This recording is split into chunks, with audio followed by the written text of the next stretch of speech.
slide. Esse é um outro que eu também acho interessantíssimo, que tem um advogado, esse que está lendo o papel, o cliente está sentado na cadeira, e o advogado vira para o cliente e diz: o seu caso está indo, o seu caso está andando, está andando. E o cliente responde: olha, doutor, se ele continuar andando desse jeito, nesse passo, eu vou ter que comprar botas novas. A questão da morosidade da justiça, e é uma questão muito séria, ela é uma questão que não é nossa, mas ela nos chega com essa dimensão de massa, com essa dimensão de volume, e também ela chega carregando a nossa história. Eu lembro da minha primeira vinda ao Fórum Lafayette. Eu advoguei na Justiça Comum muitos anos, e eu lembro da incompreensão absoluta que eu tinha naquela época em relação ao distanciamento que havia entre o juiz e a sua secretaria. Havia um dono de cartório e ele conduzia o seu cartório como se fosse dele, e o juiz não sabia o que se passava ali, pelo menos era essa a minha impressão. Isso é uma cultura de anos da justiça brasileira, isso é uma cultura que vem da herança portuguesa e que tem que ser enfrentada como algo que é nosso e que é uma causa de morosidade que se junta à litigiosidade excessiva, ao volume excessivo de recursos, à atuação dos advogados, a causas que são da própria necessidade do processo, enfim, se junta a todas elas. E nós não podemos tratar de morosidade sem pôr o dedo fundo em cada uma dessas feridas. Porque o que as pessoas sentem é o mesmo que sente esse cara que quer comprar botas novas. Pode mudar. Essa já é uma caricatura mais nova, mais recente. Ela é do Angeli, que eu amo também. Eu acho, que com toda a dor que ele nos causa quando diz isso, para nós que sabemos como é difícil fazer a justiça com o direito dentro da nossa atividade, seja atividade de juiz, seja atividade de professores, o ensino disso, né? Então, ali o que ele está falando? O tema ali é a lei e as brechas da lei. Bom, as brechas da lei partem dessa necessidade que a lei tem de ser aberta para que caiba todas as coisas. Então, aí é um risco. Mas isso que ele percebe como risco e como problema é realmente um problema. É um problema que nós temos que enfrentar na nossa comunicação sobre o direito, partindo do pressuposto que o direito se presume conhecido de todos, que é o grande problema da epistemologia fundadora do direito, e que cabe a nós, como juízes, como professores, como advogados, etc., ajudar a preencher, porque essa é uma lacuna fundamental. Pode passar. E fonte de insegurança. Essa aí é sobre o sistema tributário, é a criação da norma e o sistema jurídico. Então, ali nós temos deixa eu chegar mais perto aqui que eu estou sem... sistema tributário nacional. Aí, criadores de tributo. E o Angelino não gosta muito de tributaristas, não, ele pensa... Carnívoros, claro, né, ele diz, e não podia ser de outro modo.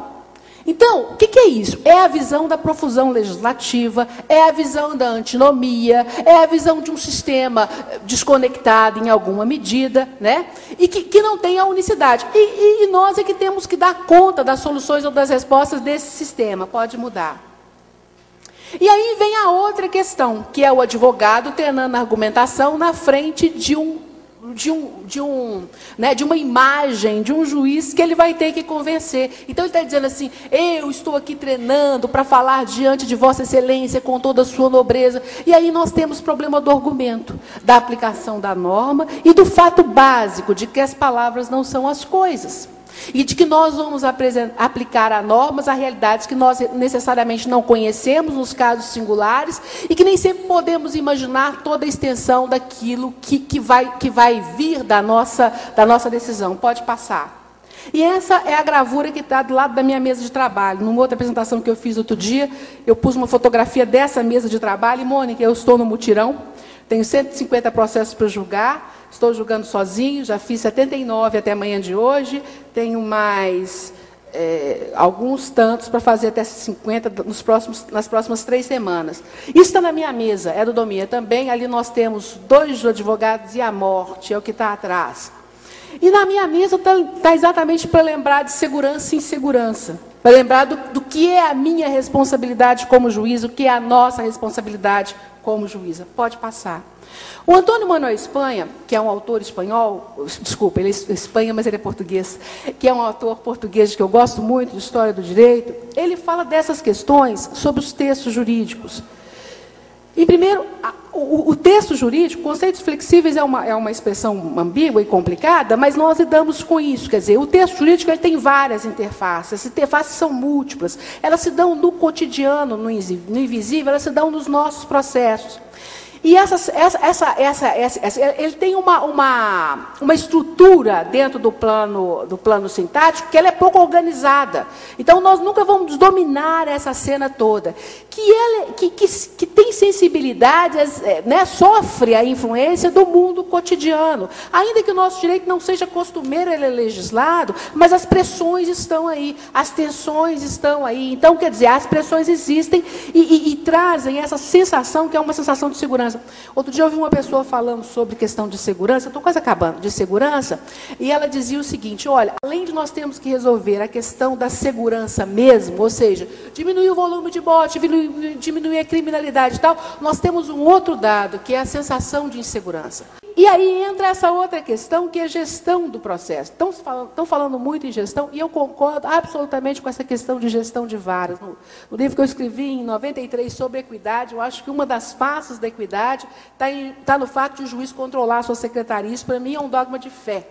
Mas gestão não é uma coisa que se faça abstratamente, ela é concreta. Então, eu tenho que ter meios para a gestão, eu tenho que conhecer aquela realidade e tenho que ter funcionários, tenho que ter estrutura e tenho que saber. E aí eu vou falar de metas, e aí eu vou falar de como eu vou cumprir metas, de como eu vou poder cumpri-las. E elas têm que existir. Eu sempre tive metas próprias, mas elas têm que ser trabalhadas dentro da minha realidade. Aí eu tenho uma outra imposição para o judiciário, de que tanto a ministra Carmen quanto a desembargadora Mônica falaram, que é a questão do nosso dizer, falaram indiretamente, porque falaram deste modo, que é falar sobre essas coisas. Quer dizer, nós temos que nos expressar sobre aquilo que é a nossa realidade, sem medo de dizer como ela é, porque ela é.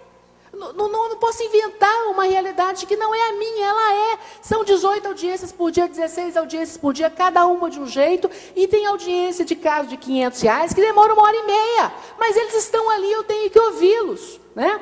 Depois, qual o efeito das nossas respostas? Como elas são entendidas? Então, aí nós temos uma crise de funcionalidade do Poder Judiciário, a questão da igualdade, eu não vou falar, já foi falado aqui. Como explicar o processo que tramita de cá para lá e de cá para cá?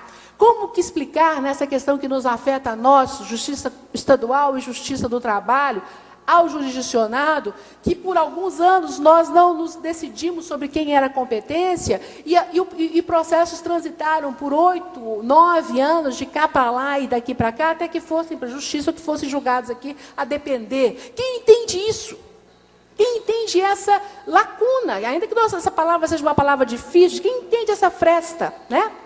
Que espachos deixa... Nós estamos julgando lá processos que entraram há 13 anos atrás e foram no STJ 1 ou 2 vezes por causa dessa questão. Que espaços deixa a lei? Esses a que se referia... Quem os preenche? E os fatos, né? Como eles se revelam. Então, pode mudar. Todos esses são pontos de insegurança e entra esse outro sobre o qual nós nem gostamos de falar, que é a execução, né? E ela? E a execução, de que nós nunca falaremos o bastante, de que nós não temos nem coragem de falar. E ela? E a sanção vivida na essência? E Kelsen vivido na essência? Porque Kelsen que diz norma, sanção, dentro da estruturação. Sanção é execução forçada, ele diz isso, né?